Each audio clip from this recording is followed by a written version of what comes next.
आप सभी भाई बहनों का आध्यात्मिक ज्ञानात्मक चैनल की संध्या बेला ज्ञान कक्षा में एक बार फिर स्वागत है। आज की चर्चा का विषय 3 शब्दों को लेके है।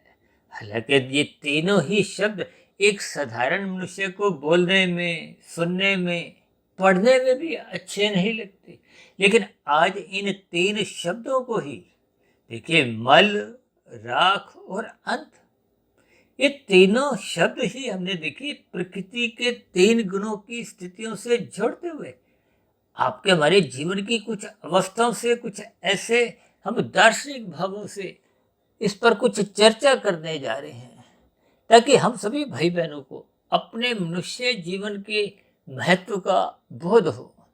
अन्यथा आपका हमारा मिला हुआ जीवन बस यूं ही भोग विषयों में, देखिए भोग विषयों का अभिप्राय राशि स्थितियों से है। इन सभी स्थितियों में जब मनुष्य का जीवन यूं ही बीतने लगता है, देखिए हम भोगों को कभी पकड़ते के लिए प्रयास करते हैं, और पकड़ते पकड़ते कब मनुष्य नीतिगत कार्य कर जाता है, कानून का भी उल्लंघन कर जाता है, शास्त्र विरुद्ध भी देखिए वो पाप कर्म करने से हिचकता नहीं है।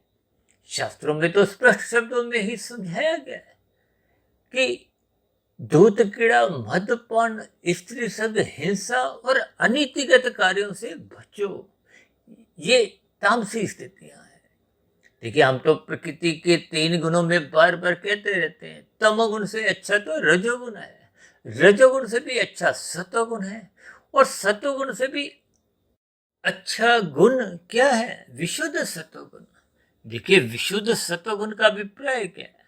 देखिए जब आप कहते हो ना देसी घी, हालांकि देखिए देसी घी में तो, शुद्ध घी में कुछ ना कुछ मिलावट होती है, लेकिन शब्दों के स्तर पर जब आप और हम शुद्ध शब्द का इस्तेमाल करते हैं तो इसका अभिप्राय कुछ विशेष स्तर पे हो जाता है। यूं तो देखिए हम प्रकृति के 3 गुणों की स्थितियों पर चर्चाएं करते करते ब्रह्म मुहूर्त समय विशेष को एक विशेष महत्व देते हैं, क्योंकि वो ब्रह्म मुहूर्त सूर्य निकलने से पूर्व के 2 घंटे 40 मिनट की स्थिति है। और अक्सर हम अपनी चर्चाओं में बार बार कहते रहते हैं कि वो सत्वगुण की एक शुद्धतम स्थिति है। हालांकि देखिए माया अपने आप में जड़ है, आत्मा और परमात्मा ये चेतन सत्ता है। आत्मा को साधारण चेतन तत्व कहा गया, जबकि परमात्मा को, जैसा कि नाम ही देखिए परमात्मा है, उसमें देखिए उसका सन्धि विच्छेद करोगे तो 2 शब्द निकलते हैं, परम जमा आत्मा, यानी कि परम सत्ता एक ही है। उसको भगवान कहो, ब्रह्म कहो, देखिए किसी भी नाम से पुकारो, केवल आपने उसके अर्थ समझने हैं, उसके भावार्थ समझने हैं। इसीलिए तो हम देखिए प्रकृति के 3 गुणों की स्थितियों को शाम की संध्या बेला ज्ञान कक्षा में कुछ ऐसे वाक्य ढूंढते हैं, कुछ ऐसे शब्द ढूंढते हैं, कुछ ऐसी स्थितियों का चयन करते हैं कि उन सभी स्थितियों पर एक साधारण चर्चा करते करते प्रकृति के जो 3 सैद्धांतिक गुण है, तमोगुण, रजोगुण और सतोगुण, जो नित्य हैं, उनको आप और हम कर्मबद्ध तरीके से समझ जाएं। इन 3 गुणों का ज्ञान विज्ञान समझाते समझाते ही पिछले लगभग 5.5 वर्षों से हमने देखी सुबह ब्रह्म मुहूर्त ज्ञान उपदेश कक्षा और शाम की संध्या बेला ज्ञान कक्षा में जो लगभग 2600 के आसपास वीडियो अब तक प्रसारित किए हैं, वो प्रत्यक्ष रूप से देखिए इन 3 गुणों की स्थितियों पर हम विशेष चर्चाएं करते हैं, क्योंकि आत्मा परमात्मा तो देखिए ये एक चेतन सत्ता है, इनका एक सजातीय संबंध है, जबकि ये जो माया है जिसको जब तक मनुष्य समझ नहीं पाता, कहते हैं ना ये महापुरुष मायातीत हो गए। मायातीत का मतलब ही है जो माया से ऊपर उठ गए, जो 3 गुणों को पार कर गए, यानी कि वो विशुद्ध सत्वगुणी सत्ता परमात्मा को जान गए, पहचान गए, जुड़ गए, या यूं को वो पा गए। देखिए जब स्थूल शरीर के रहते रहते आपका हमारा कारण शरीर एक शुद्ध हो जाता है, या यूं को कि समाप्त हो जाता है। देखिए जब कारण समाप्त हो जाता है तो फिर कार्य होने की सभी संभावनाएं समाप्त हो जाती है। ये कार्य क्या है? आपके मेरे 84 लाख प्रकार की जोनियां। देखिए आपका हमारा स्थूल शरीर ये माता के गर्भ में जन्म लेता है, और एक समय विशेष के बाद, यानी कि एक प्रारब्ध भोगते भोगते देखिए बचपन अवस्था, युवावस्था, वृद्ध अवस्था, यूं तो देखिए गर्भाकाल की स्थिति होती है, फिर जन्म होते ही वो शिशु काल की एक अवस्था होती है, फिर बचपन अवस्था की स्थिति, फिर किशोर अवस्था की स्थिति, फिर युवावस्था की स्थिति, फिर प्रौढ़ अवस्था की स्थिति, फिर वृद्धावस्था की स्थिति, और उसके बाद की क्या स्थिति है, वो अंत। अंत का मतलब क्या है? मृत्यु से। देखिए, ये जो तीन स्थितियां हमने लिखी हैं, तमोगुण को हमने मल से समझाया है, राख को हमने आज रजोगुण की एक स्थिति से समझाया है, जबकि अंत को आपको हमें जानना होगा, पहचानना होगा, ताकि ये जो संसारी आपके हमारी जो भागदौड़ है, वो कम से कम अनीतिगत कार्यों के स्तर पर बच जाए। आप और हम कानून का सदा ही पालन करें। हम तो बार बार कहते रहते हैं, लाल बत्ती पे रुको, केवल हरी बत्ती पे चलो। लाल बत्ती पे चलते ही आपका हमारा पाप कर्मों का कर्मशय बढ़ने लगता है। भले ही यहाँ के चलान से आप और हम बच भी जाएं, परमात्मा की अदालत में आज तक कोई भी विषय बच नहीं पाया। इसलिए तो हम पाप कर्मों को गैर जमानती वारंट से जोड़ देते हैं। और ये जो आयम ने देखिए मल शब्द का जो इस्तेमाल किया है, देखिए हम प्रतिदिन सुबह उठने के बाद मल का त्याग करते हैं, और जब तक मल त्याग नहीं होता, अक्सर आपके हमारी स्थूल शरीर के स्तर पर, मन बुद्धि के स्तर पर थोड़ी बेचैनी सी बनी रहती है। अब जिन मनुष्यों को देखिए ये कब्ज की शिकायत हो जाती है, मल सही समय पे आता नहीं, या कुछ ऐसी ही स्थितियां बनती हैं, देखिए आपने मल का एक अभिप्राय समझना है, अर्थ समझना है, ताकि तमोगुण की स्थिति का आपको में बोध हो। देखिए, आप और हम जीवन में जब तक पाप कर्मों से ऊपर नहीं उठते, देखिए अभी मैंने कहा ना, लाल बत्ती पे रुको, ठीक इसी तरह शास्त्रों में भी समझाया गया है, निषेध कर्मों से बचो, पाप कर्मों से बचो। जो अभी हमने बताया ना, भागवत पुराण में जो 5 स्थिति हैं, उनसे बचो। और आज कल युग की स्थितियों में मनुष्य उन 5 का ही संग करते हुए कोई लज्जा महसूस नहीं करता। यानी कि जब तक आप बुराई छोड़ते नहीं, देखिए यह मल तो हम प्रतिदिन ही स्थूल शरीर के स्तर पर छोड़ते हैं, और छोड़ने के बाद ही आपको में एक प्रसन्नता सी होती है, आपको में एक आराम सी, एक सुविधा सी एक महसूस होती है। देखिए, मल का अभिप्राय यहाँ केवल इतना ही है कि हम सभी भाई बहन, देखिए चाहे मनुष्य ही नहीं, चाहे पशु हो, पक्षी हो, भले ही इन सभी स्थितियों का आपको में ज्ञान होता है, लेकिन आज मैंने देखी इन सभी स्थितियों को एक विशेष स्तर पर प्रकृति के 3 गुणों की स्थितियों को समझाने के लिए इन 3 शब्दों का एक चयन किया है, ताकि बात किसी तरह प्रकृति के 3 गुणों की स्थितियां आपको में समझ में आ जाए। क्योंकि शास्त्र तो बार बार कहते हैं, तमोगुण की निंदा करो, रजोगुण की उपेक्षा करो, और सत्वगुण का संग करो। अब संग करने का अभिप्राय देखिए, क्योंकि प्रकृति के 3 गुणों को देखिए, तमोगुण को पदार्थों से जोड़ा गया है, रजोगुण को एक क्रिया से जोड़ा गया है, और सत्वगुण को ज्ञान से जोड़ा जाता है। अब अंत को समझ लेना ही एक ज्ञानमय स्थिति है। और ये जो हमने देखिए राख शब्द लिखा है ना, देखिए आपके हमारे शरीर जब मृत्यु को प्राप्त हो जाते हैं, यानी कि स्थूल शरीर का संबंध सूक्ष्म शरीर, कारण शरीर, आत्मा परमात्मा से टूट जाता है, तो उसी को ही आप कहते हो ना, ये स्थूल शरीर मर गया। और शमशान घाट में क्या होता है? देखिए, शमशान घाट में जब उस शव को जला दिया जाता है, तो अंत में क्या बचता है? राख बचती है।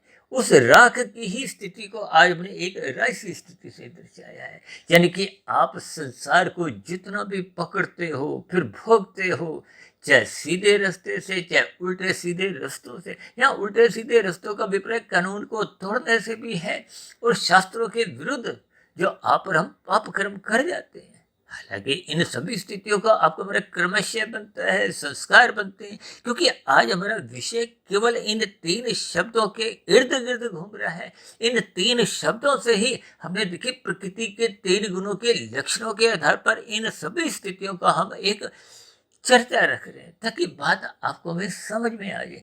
यही बात समझाने के लिए देखिए सिकंदर ने भी मरने से पूर्व कुछ ऐसे शब्द अपने शिष्यों को बोल दिए थे कि देखिए, सिकंदर ने तो लगभग आधा संसार पे विजय पा ली थी, लेकिन अंत में जब उनको बोध हुआ, तो उन्होंने अपने शिष्यों को एक संदेश दिया कि मेरे दोनों हाथ खाली दिखाई जाए। इसका अभिप्राय उनको समझ में आ गया था। लेकिन आपको हमें देखिए, भले ही हम शाब्दिक स्तर पे बहुत ही चर्चाएं करते हैं, लेकिन जब तक उनके अर्थ और भावार्थ आप और हम समझते नहीं है, तब तक देखिए आपको में जीवन का रहस्य समझ नहीं आता। मनुष्य जोनि कर्म जोनि है, साधना जोनि का एक अवसर है।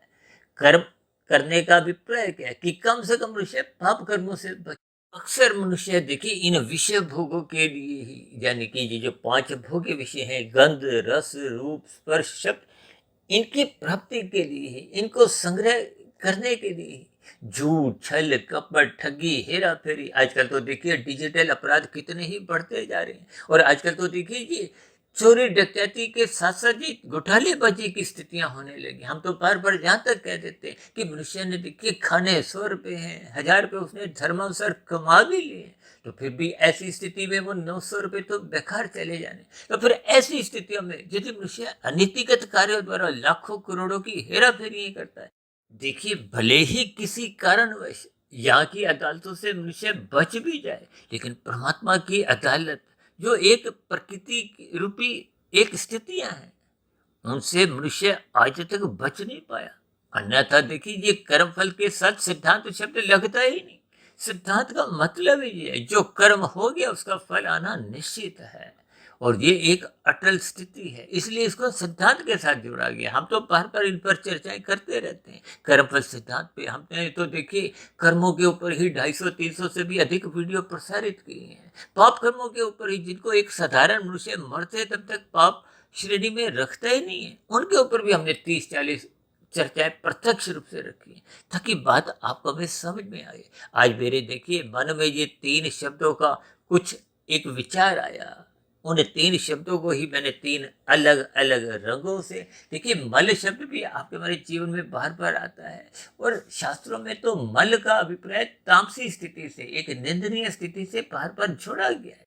और राख का अभिप्राय भी आप और हम जानते हैं, यानी कि आप और हम जितना भी धन, राशि स्थितियां, भोगों की स्थितियां, सुख सुविधा, ये साधन जितने भी इकट्ठे कर लेते हैं, इनका अंतिम सत्य क्या है, वो राख की स्थितियां हैं। जैसे कि आपका बड़ा देखिए, शरीर भी तो पृथ्वी, जल, अग्नि, वायु, आकाश का बना है। इसकी अंतिम स्थिति भी मात्र वो मुट्ठी पर देखिए एक राख ही होती है।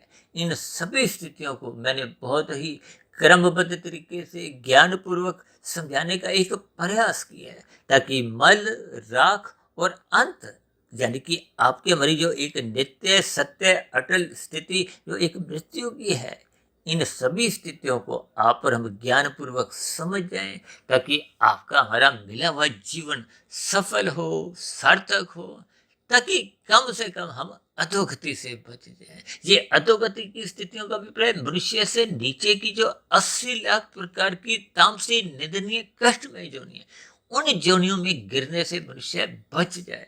देखिए मनुष्य जीवन ही एकमात्र ऐसी जोनि का एक अवसर है जिसमें आप और हम अपने नए क्रियामान कर्मों के आधार पे अपनी उन्नति कर सकते हैं, सात्विक स्थिति मजबूत कर सकते हैं। सात्विक स्थिति मजबूत करने का अभिप्राय जब आप और हम परोपकार के कार्य भी सकाम भाव से करते हैं, वो भी कहीं ना कहीं आपको हमें परमात्मा से जोड़ते हैं।